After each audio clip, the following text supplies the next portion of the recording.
What's up, guys? Good morning, good afternoon, whatever time you watch this. So when I posted that there was technical difficulties, the situation was that since the channel is not fully verified yet, I'm only able to post a certain limit, and this video is a lot longer than I expected it to be. But either way, I'm going to post it in parts. I'm still going to have it posted. So thank you for being patient, whoever has been waiting to watch it, either friends or family, whoever's been waiting. But thank you for being patient and enjoy. Okay, let's do this. All right. Hey guys. So as you guys probably already know, there are a lot of movie franchises coming out. Some of them that have become really, really amazing and really good. And then there are some that have come out that aren't as great. The most popular and well-known one is the Marvel Cinematic Universe, or the MCU. For some of us, there are a few people who watch these on the regular and enjoy them often.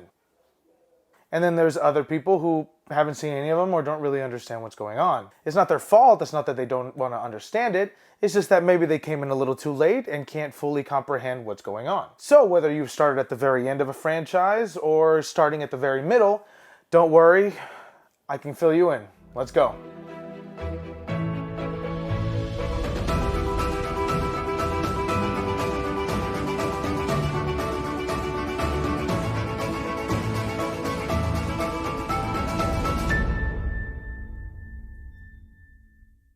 What's up, guys, and welcome to FILMsplaining. Here I'm going to be spending my time explaining movies, their franchises, and maybe even going as far back as the source material just for my own personal enjoyment, just to see the differences between what they decided to go with and what actually happened in the comics. Today we're going to be talking about Captain America: The First Avenger, a movie that, whether I'd like to admit it or not, I watched many times and everyone likes to remind me that I watched it 100 times.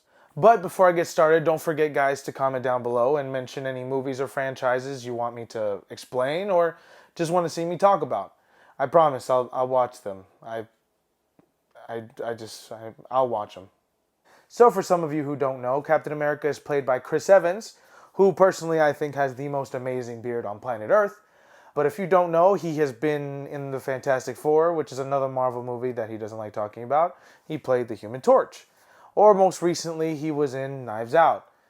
So, let's get to the movie. So the movie starts out in the Arctic Circle, where researchers find a wrecked aircraft. They later decide to go inside to investigate, to find that they see a frozen red, white, and blue motif. We are later brought back to 1942 in Tensberg, Norway, to meet our antagonist, or bad guy, Johann Schmidt, who is played by Hugo Weaving. Now, if you don't know who Hugo Weaving is, he played Elrond in Lord of the Rings, or he played Agent Smith in The Matrix. Now, if you want to get a full grasp of what kind of bad guy he is the leader of a paramilitary submersive terrorist organization known as Hydra.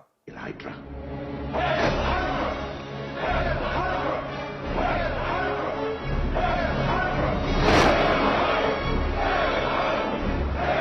So real Hitlerly vibes, basically.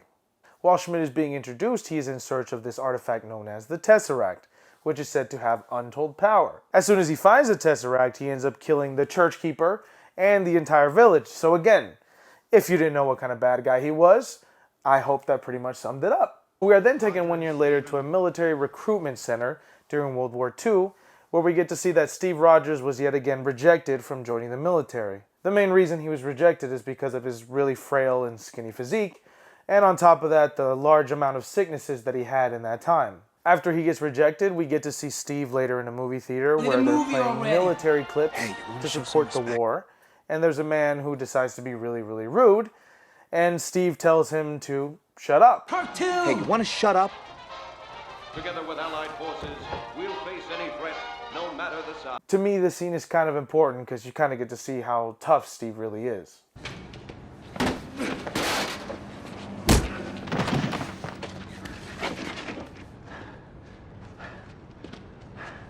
You just don't know when to give up, do you? I can do this all day. As Steve is getting beat up, we get to meet Bucky Barnes, who my wife likes to call her future baby daddy. He goes in to back up Steve, which personally I think Steve had it under control. I had him on the ropes. So to make Steve feel better, Bucky decides to take him on a double date to a place called the Stark Expo, which we're later introduced to a younger version of Howard Stark, played by Dominic Cooper. However, Steve, refusing to give up, decides to go ahead and re-enlist at the expo. Now Bucky's really upset with Steve because he thinks that there's no need for him to try to get enlisted again, considering he's already tried several times under several different names. I'm gonna try my luck. As who, Steve from Ohio? If they'll catch you, worse, they'll actually take you.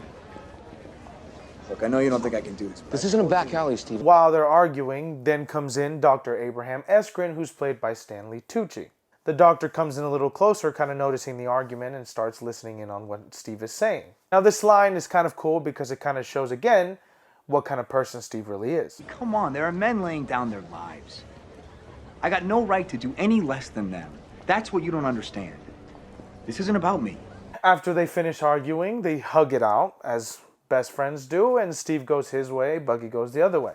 So we get to see Steve in an exam room being checked up by the doctor, to later have a nurse come in to talk to him about something, and then they both walk out, to later have Dr. Eskrin come into the room. Eskrin later asks Steve what his purpose is to try to join the military under the several different names that he's been attempting under. Where are you from, Mr. Rogers?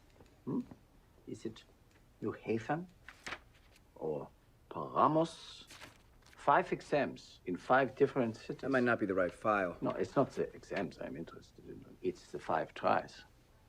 Steve tells Dr. Eskrin that he just doesn't like bullies. Do you want to kill Nazis? Is this a test? Yes. I don't want to kill anyone. I don't like bullies. I don't care where they're from. Impressed by his persistence, Dr. Eskrin decides to let him enlist.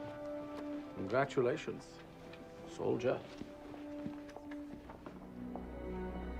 We later get to go to Camp Lee, where we meet Peggy Carter, who's played by Haley Atwell, who makes quite the entrance. In addition, we get to meet Colonel Chester Phillips, who's played by Tommy Lee Jones. He's explaining to the group that they're part of the Scientific Strategic Reserve, who's in charge of a huge project that's involving making a super soldier called Project Rebirth. During the training, it looks like Colonel Phillips isn't fully convinced that Steve is the right person for the procedure. So as a test, he decides to throw a grenade in the middle of the group. Grenade! And oddly enough, Steve is the first person to jump in front of the grenade to protect everybody else around him. We later get taken to a scene, which is my favorite scene in the movie, where we get to see Steve and Dr. Eskrin talk to each other before the procedure. Steve asks Dr. Eskrin why he chose him for the procedure. I suppose that is the only question that matters. So Dr. Eskrin starts explaining to Steve about how Germany was the first place Hitler attacked when the war started. So many people forget that the first country the Nazis invaded was their own. Eskrin starts explaining that Hitler recruited him during the beginning of the war after he found out about his serum. He finds me, and he says, you. He says, you will make us strong. Schmidt, who we met in the beginning of the movie, was in charge of Hitler's scientific division. A brilliant scientist by the name of Johann Schmidt. During that time, Schmidt and Hitler both found a liking into the idea of occult power. Now, as Hitler used it for his speeches to encourage his soldiers, Schmidt really believed in all the mythology and all the ideas of receiving that kind of power. Schmidt believed that the only way to receive that power is he had to become a superior man. When he got a hold of the serum, Eskrin let him know that the serum wasn't fully ready yet. But, again, Schmidt, trying to become that superior man, decided to inject himself with it anyway to later have some very interesting results to his body.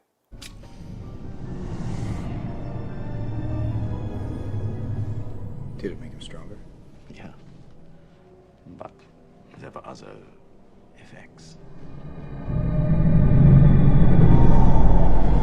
Eskrin explains that the serum did work, but it changed Schmidt completely because he wasn't ready. The serum was not ready. But more important, the men. The serum amplifies everything that is inside. So good becomes great. Bad becomes worse. So then, Eskrin explains to Steve in a way that I think describes Steve perfectly why he chose him. Because a strong man who has known power all his life may lose respect for that power. But a weak man knows the value of strength and knows compassion. Meanwhile, in Europe, we see Schmidt's lair and we get to meet Armin Zola, who's played by Toby Jones. Now, Armanzola is Schmidt's scientist who is currently trying to harness the power of the Tesseract to use it to power up all the weapons that he's developed for them to fight the war. So Zola developed a little device to try to test to see if they could harness the power, tries to carefully charge up the machine, but Schmidt, being as impatient as he is, decides to charge it up all the way as quickly as possible and is able to harness the power completely.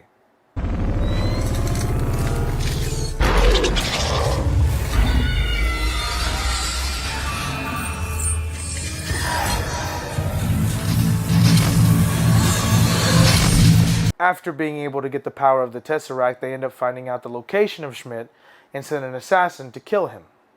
On the way to the procedure, we see Peggy and Steve sitting together, having a little bit of a touching moment.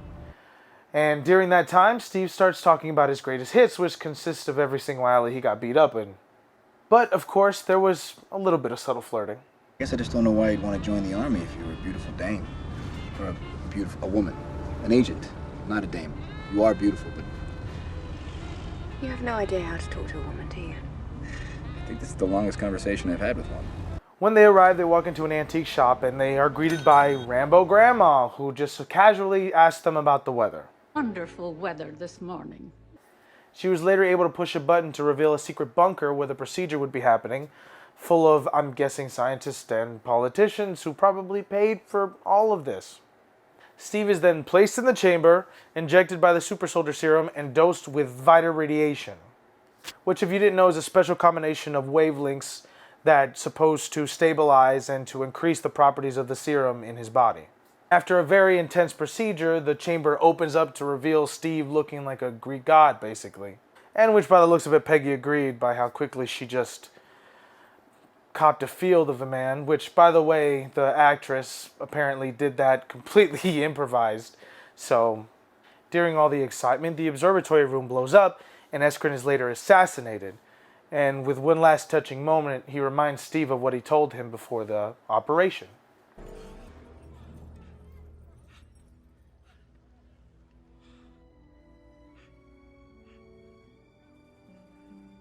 So Steve, really, really mad, decides to chase after the assassin named Heinz Kruger.